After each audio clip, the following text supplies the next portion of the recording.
अस्सलाम वालेकुम रहमतुल्लाहि व बरकातुहू। मैं हूं हाफिज़ तारिक और आप देख रहे हैं मेरा यूट्यूब चैनल हाफिज़ तारिक 786 वफाक मदारस इन्फो।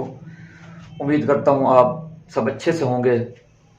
आज जो मैं टॉपिक लेकर हाजिर हुआ हूं बहुत ज़्यादा अहमियत का हामिल है और ये टॉपिक ऐसे तलबा व तालिबात के बारे में है जिन्होंने हिजरी 1444 मुताबिक 2023 में इम्तिहान दिया है किसी भी दर्जे का और उनको किसी भी मकसद के लिए अर्जेंट सनद की ज़रूरत है, तो वो अर्जेंट सनद किस तरह हासिल कर सकते हैं, मैं आज उसके बारे में आपको इंशाल्लाह इन्फॉर्म करूँगा। और खसूसन उन तलबा तालिबात के लिए जिन्होंने इस साल वफाकुल मदारिस का दौरा हदीस का इम्तिहान पास किया है, उनके लिए तो ये बहुत ज़्यादा अहमियत का हामिल है, क्योंकि उसकी वजह यह है कि अब मुख्तलिफ़ जगह पर मुख्तलिफ जो सरकारी सीटें वगैरह आ रही हैं, तो वहाँ ये तलबा तालिबात अप्लाई कर सकते हैं। तो इस वजह से अभी भी फौर उसके अंदर नेवी के अंदर दरखास्तें मतलब वो ले रहे हैं ऐसे तलबा के लिए जिन्होंने दरस निज़ामी भी किया हो और साथ साथ उन्होंने मैट्रिक भी किया हो, तो वो नायब खतीब के लिए अप्लाई कर सकते हैं। तो मैंने सोचा ऐसे तमाम तलबा तालिबात जिन्होंने इस साल दौरा हदीस इम्तिहान पास कर लिया है या इसी तरह जिन्होंने आमा पास किया है और वो मैट्रिक इम्तिहान देना चाहते हैं, तो मुख्तलिफ दर्जों की जिन्होंने जो दर्जा भी पढ़ा है तालिब इल्म या तालिबात ने, तो उनको किसी न किसी वजह के लिए उस दर्जा की सनद की अर्जेंट ज़रूरत हुआ करती है। तो मैंने सोचा कि आपको अर्जेंट सनद लेने का तरीक़ाकार बता दूँ ताकि आप आसानी के साथ अपनी अर्जेंट सनद हासिल कर सकते हैं। आज का हमारा टॉपिक है सन 1444-2023 की असनाद अर्जेंट निकलवाने का तरीका और उसके फ़वाइद मैं आपको ऑलरेडी बता चुका हूँ कि अप्लाई करने के लिए सनद का होना ज़रूरी है, क्योंकि अगर आप रूटीन में सनद लेंगे तो ये तकरीबन रबीउल अव्वल रबीउल सानी में आती हैं अगले मतलब इस साल, तो वो चूँकि बहुत लेट हो जाती हैं, तो इसीलिए मैंने सोचा आपको बता दूँ कि इसका क्या तरीक़ाकार है।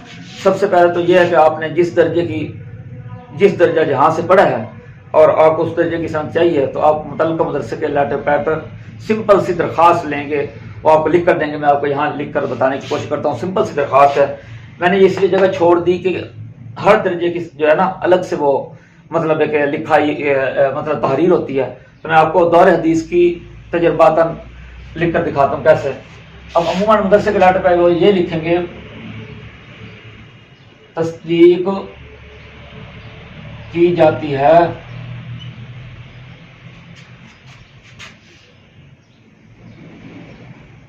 हाफिज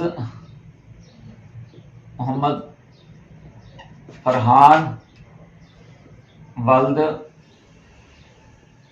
हाफिज मोहम्मद नवाज ने हमारे जामिया से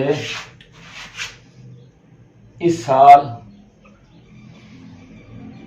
दौरा हदीस का इम्तिहान पास किया है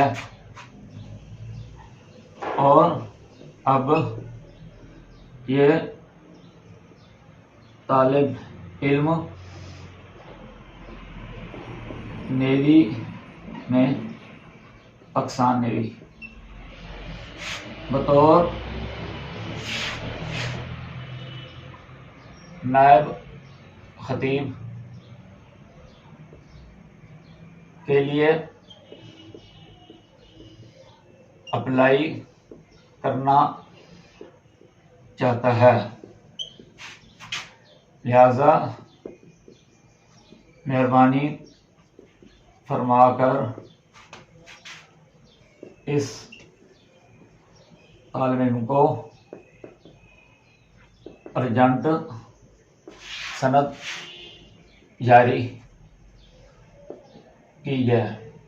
ठीक है ना, यहाँ तक सिर्फ आपने तहरीर लिखनी है और उसके बाद क्या करना है, उसके बाद ये लिखना है नाम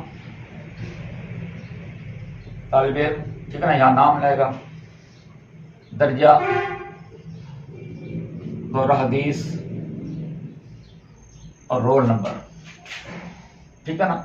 और आप ना रकम तस्जील भी साथ साथ लिख सकते हैं। अगर ये रकम तस्जील को रजिस्ट्रेशन नंबर भी कहते हैं, ठीक है ना। यहाँ हाफिज मोहम्मद फरहान दोहरा हदीस। यहाँ आपने लिखा मुतल्लका दर्जा है, जो भी है ना, नाम तालिब इल्म, यहाँ आपने लिखा मुतल्लका दर्जा, मैंने दोहरा हदीस लिख दिया। रोल नंबर कोई भी है, एक मिसाल है 11,089 कोई भी, इस तरह यार दरख्वास्त लिखेंगे और आप क्या है ये मुतल्लका दफ्तर वफाक मदारस को ले जाएंगे तो इसकी जो अर्जेंट फ़ीस है वो मुख्तलिफ होती है। मतलब मौजूदा जो फ़ीस है आप जाके वहाँ से मालूम कर सकते हैं, लेकिन इन दिनों में जो अर्जेंट सनद की फ़ीस डबल फ़ीस होती है, फिर ऐसा ऐसा कम हो जाती है। तो ये है कि आप इसका फ़ायदा ये है कि आप फ़ौरन जाकर अगर आप ये दरख्वास्त लेकर जाएंगे मुतल्लका जामिया की, तो अगर आप आज ही जाते हैं तो आपको ये सनद क्या है, फ़ीस जमा कराने के बाद आपकी अर्जेंट सनद निकल जाएगी और उसके बाद क्या आप अप्लाई कर सकते हैं। तो ये ऑलरेडी मैंने लिख दिया कि 19 अप्रैल से लेकर 23 अप्रैल तक जो इसकी रजिस्ट्रेशन पाकिस्तान नेवी के अंदर नायब खतीब के लिए जारी है। तो ज़्यादा से ज़्यादा तलबा जो है ना, ज़्यादा से ज़्यादा तलबा कराम जो हैं अपने असनाद हासिल करके यहाँ अप्लाई कर सकते हैं। और यह है कि बेहतर तरीके से यहाँ मतलब है अपनी सर्विस दे सकते हैं और दीन को फैलाने का जरिए भी बन सकते हैं। अब ये वीडियो जो मैंने बनाई है, कोशिश करें जिन तलबा तलबात तक पहुँचती है वो इसको ज़्यादा से ज़्यादा आगे शेयर करें, ताकि ऐसे तलबा तलबात जिन तक अभी तक मेरी वीडियो नहीं पहुँच रही तो वो भी इन वीडियो को देख कर क्या है इनसे इस्तेफादा हासिल कर सकें। उम्मीद करता हूँ मेरी आज की ये मुख्तसर सी वीडियो आपके लिए इन्फॉर्मेटिव रहेगी। अगर आपको लगता है कि मेरी इस वीडियो से आपको ज़रा बराबर भी नॉलेज मिला है तो वीडियो को ज़्यादा से ज़्यादा लाइक करें, शेयर करें और नए आने वाले चैनल को सब्सक्राइब करें। अगली वीडियो तक के लिए इजाज़त दीजिए। फ़ी अमानिल्लाह।